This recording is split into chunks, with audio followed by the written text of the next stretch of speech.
So, so this vlog, me and Peter get asked all the time, why did you move to Scotland? So on this vlog, we are going to explain the whole journey and why we ended up in Scotland.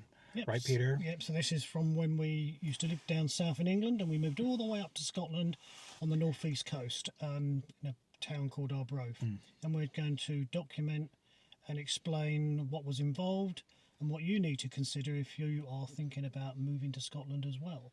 Particularly if you're coming from abroad, such as the United States or elsewhere. You know, you have to think about visas and the NHS, the National Health Service, doctors and dentists and things like that. And we will also put a link in because there's another couple who actually, she's American. She's from the States, like I'm American. Yeah. She's American and her husband is Scottish. Yeah, I can't remember what their YouTube channel is But at we the will, moment, but we'll link it. We'll link it in there and we'll mention it in the video. But anyways, we're off grocery shopping now, so we're going to leave it like that. So you'll see us in different things, walking and stuff, talking about this. So Okay. hope this helps. All right, bye. Okay, so back to why we moved to Scotland. It all started in 2021. Unfortunately, sadly, Peter had a stroke on the way to work. Right? Yep. He's really busy because he's making a cottage pie. But anyways, so that got us thinking that for our future, after he had a stroke, what are we going to do? We looked at different options that we could afford on our pension, or what we kind of forecast for our pension. And we started looking at canal boats, didn't we? Yep. But we thought to ourselves, with canal boats, as a romantic and exciting and adventurous that they are, we had to think about us getting older and how that's going to work, because what we wanted is our forever home, right? Yeah, we did. So that's where we had to look at different options. So after we thought about the boat situation, we started looking, well, Peter started doing a lot of investigation as far as park homes go when he was recuperating from a stroke, right? Yeah, so I looked into the possibility of moving into a park home. Because obviously retirement was literally a few years around the corner at that time. I hadn't thought about being medically retired at this time after my first major stroke. We haven't got to that. So we hadn't got to that bit yet. But yeah, so I started looking at park homes, did a bit of research, got my pension projections to see whether or not we could afford it. And when I compared that to the cost of purchasing a bricks and mortar home, it seemed feasible and, yeah, a viable option. So, go on. No, carry on. No, I was just saying that's where, you know, because we were looking at the bricks and mortar, the price between bricks and mortar and a park home. Yeah, the cost, I mean, I think the living expenses, cost of living is, for me, or for us, is a lot lower than it would be for a bricks and mortar. That's like, I think we would have ended up getting an apartment or something, wouldn't we? And I worked out that my pension lump sum, which I thought at the time was reasonable, I would easily buy a park home, because you can't get a mortgage for a park home or a loan, generally speaking. So our pension lump sums would have easily afforded a park home outright if we moved further up north. That's why we didn't move down south, because that would have been that wouldn't have been affordable. Well, it was kind of, we had the discussion about we didn't care where we moved. No, we didn't really. It didn't make any difference. The only thing that was tying us down south at the time was my dad, because obviously I had to look after him. But when he passed away, that gave us the green light, but that was a bit later on. I'm going to come to that later on in the video. So that's that bit. With more investigation, I researched and discovered that there was a park home show that's held every year at the beginning of June or thereabouts in Stoneleigh in Warwickshire. Yeah. So I suggested to Brian here that we should go and view the homes and see what it would be like to potentially live in one. Yeah, it really surprised me. I have to say, after going there, it won me over, didn't it? Well, after you didn't like the smaller ones, the single units, No, which no. I thought, oh, that's going to be a problem because Yeah. I don't know whether my money's going to stretch that far. But luckily it did, because that's where we are now. Well, I'm always the one to like wait because something good's going to be coming up out there. So, anyways, It certainly did. but we talked to some exhibitors. Yeah, we did. Really got a feel about. We spent a day there, didn't we? We spent the whole day, Yeah, yeah. it's just just spending a day inside one of the homes, just kind of walking around and seeing how life would be. Yeah. And then so we were one on that situation, weren't we? Yeah, we weren't in a position at that time to buy one No. or do anything, but it was more just to research and have a feel for what it would be like to live in a park home. So I have to say that kind of focuses on then as far as retirement went. You did. And then it was kind of like, well, where we're at. Yeah. Okay. So we had decided what we were going to do. We were going to live in a park home. We have decided that. And then we needed to start, or you started looking into the legislation I and did, the yep. rules and what we were getting into. Yep. And that took a bit, didn't it? Yeah, it was a bit of research on the computer, looking at the legislation about written agreements and all that kind of stuff, and the procedure for purchasing a park home. And was it easier? Well, I can't remember. Was it easy? Yeah. It's just All a the bit of information was research. on there. Yeah, it's all there. It's all available. So we did that. So that gave something for Peter to do when he was recuperating after a stroke. Yeah. Kept my mind active. Yeah, it kept your mind active. And then, because our goal or our projective of us moving was in 2028, because the thing is, you were going to turn 60. Yeah, I was going to turn 60 Yeah. in 2026. No, yeah, 2026. But you needed another 2 years before you could officially retire from John Lewis Yeah. and get your 6 months paid Paid leave. leave. So that was the plan. So with the best played plans, thank you. Best played plans. Unfortunately, Peter had another stroke in 2023, which he had to be put forward for being medically discharged. Right? Yeah, Did I say that correct? well, medically retired. Medically retired. Wasn't discharged. Not discharged. Let's just make that clear. So that sped up the process. So now we had to think about moving sooner than later because after his stroke. So while Peter was recuperating, he basically dove into different sites like on Facebook, like residential park homes for sale and things like that. We also found, I think he's a broker or whatever in down south who just specialized in park homes for sale, reselling park homes. He also, and we'll put links into the different Facebook things that we saw on park homes for sale. Yeah, he got that guy. So it just was a bit of a rush. He did buy tickets to go to the next park home show, but this time we went to go for a view to buy.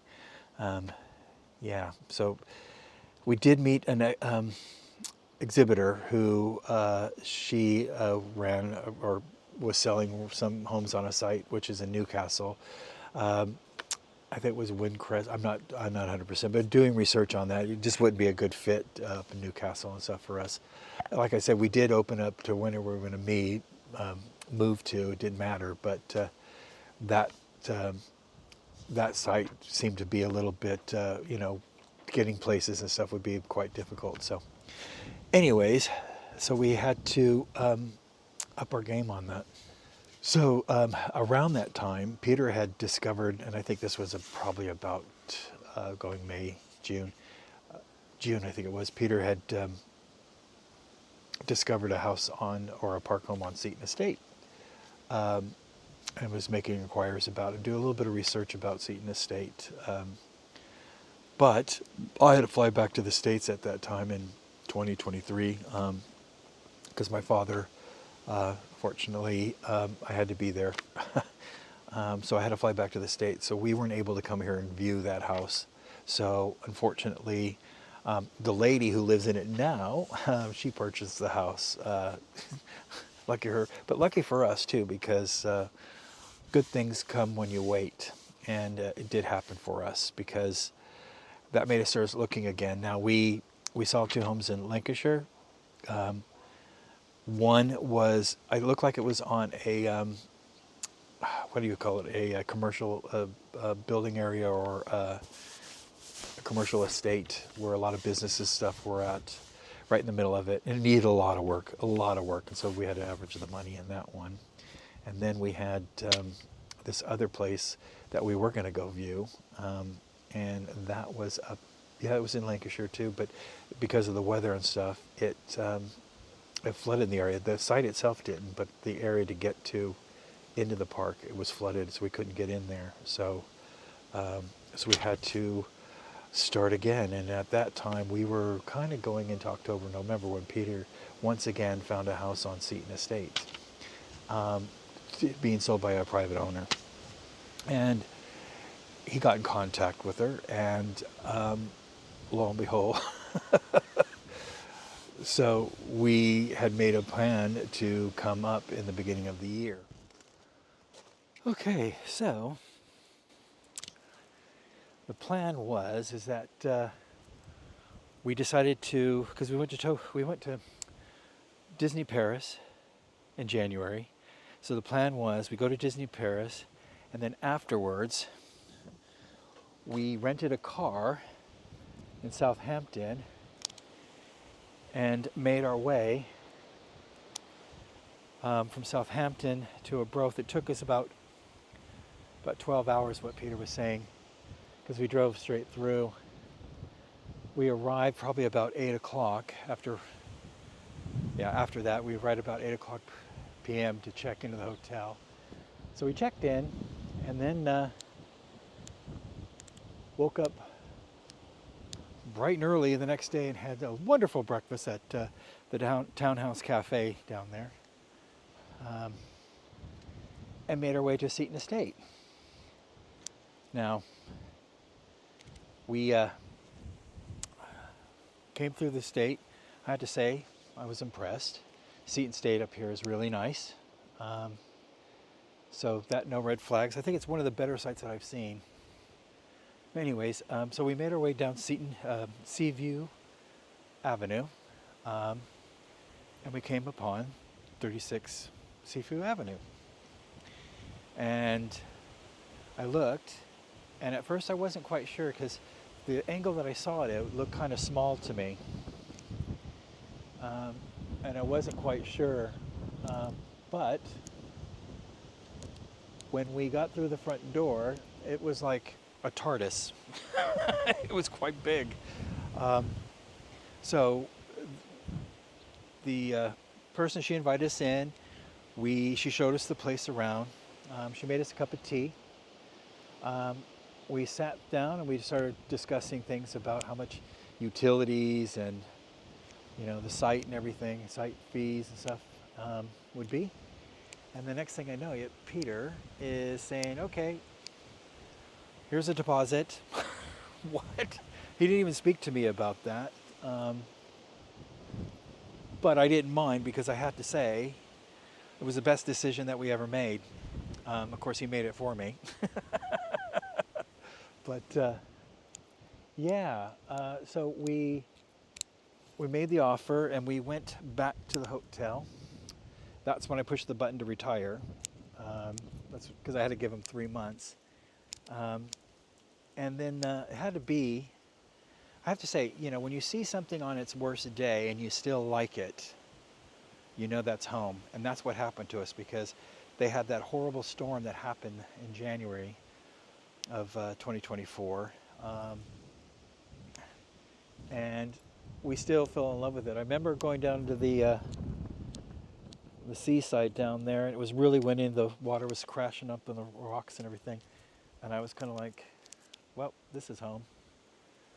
And I have to say, it's the best decision we made.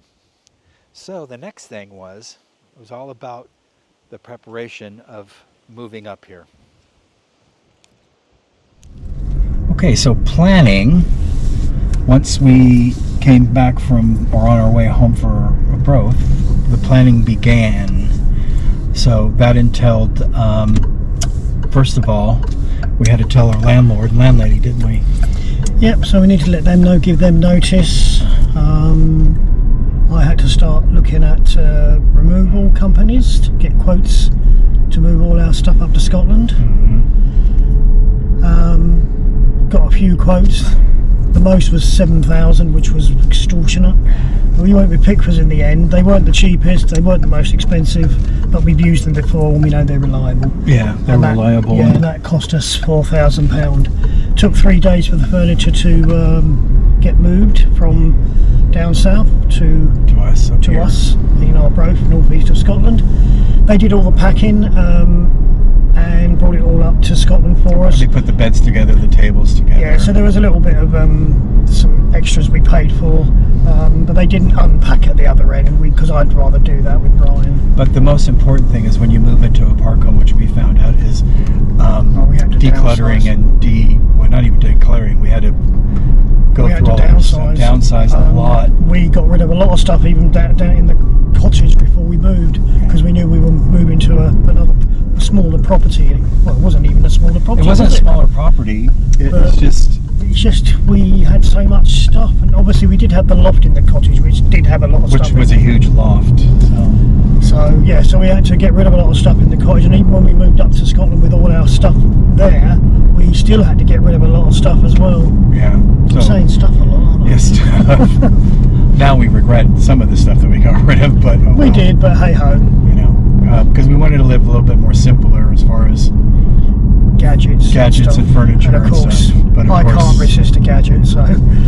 But yeah, once we did that, then Peter got in charge of the utilities and stuff to get that sorted. So, well, gas and electric was already provided by the site, so we just pay them, so that wasn't a problem. But the broadband and the TV subscriptions and stuff, I had to transfer all of that up to the new property, which involved BT coming to the property and installing a link into the property for us. So that was all done. I mean, mind you, during this whole period, we did make an agreement with the person that we were buying the house from that we gave them 3 months because they had to find a property. Oh yeah, there was no rush for us to No move up rush. there. I think that's what was great for them because. So that worked out for us and for them because there was no pressure on any of us to do that. Yeah. So. And it meant that we could get all the BT sorted in before we moved in, and the seller of the property was quite happy for us to do that because we pretty much bought it anyway. Yeah, because she helped us along on a lot of things that we needed to find out about here too. So also too, we did the whole thing about the doctor surgeries. Yeah, so we registered with a doctor. We couldn't do the registration until we got to Scotland though, but we did that. I had to register the local council for council tax. That's property tax in the States. What else? The dentist. The dentist, which we did do a blog on a little while ago. We got a call from the dentist saying we'd been registered with them just as we were going away on a cruise. Yeah, that was last year. When So that was really we good got news. really lucky. Because it's really hard to find an NHS dentist. Yeah. Fortunately, we got one in Dundee. So it's a little bit of a journey to Dundee, But we got a dentist. but we got one, and that's the important thing. Instead of driving 12 hours to the dentist, we've got. Yeah. So happy days with that. So we got all of that sorted, and then it was just a case of settling in. And Yeah, I mean the thing is. exploring the area. Yeah, I mean we sat down and we did a budget because we talked about the pensions and what our final payouts were going to be. Yeah, which ended up they being estimated more than we thought. Yeah, they ended up being more than we expected. Even our monthly pension was a lot more. was a little bit more, which was great. But we sat down and did a pension, how much, not pension, our budget, where money was going to go. Yep. So Like we had enough for the house, which most of it went for. I mean, whilst our income was dramatically reduced since we both retired, our way of life hasn't, because because our outgoings have also reduced compared to what we were down south. Yeah. Because we have no mortgage anymore, we have no loans outstanding, the car is paid off. So yeah, we literally are in a very good position in that regards. Yeah. Obviously, we can't afford to go on all these cruises anymore. Yeah, we used to, because we used to take about 3-4 cruises a year. Well, probably not that many. We did. Well, we last did. time, You found always deals, so. but we can't afford to do that now. So what we're doing now is we're just, exploring Scotland because it's on our doorstep. Yeah, so we've, there's things planning in the works for us traveling around Scotland and exploring Scotland, as we should. But yeah, that's the story of us moving from England to Scotland, and it really was an easy process we were lucky all the way along. No major hiccups or anything, no disasters or anything. So yeah, we're lucky, aren't we? We are. Yeah.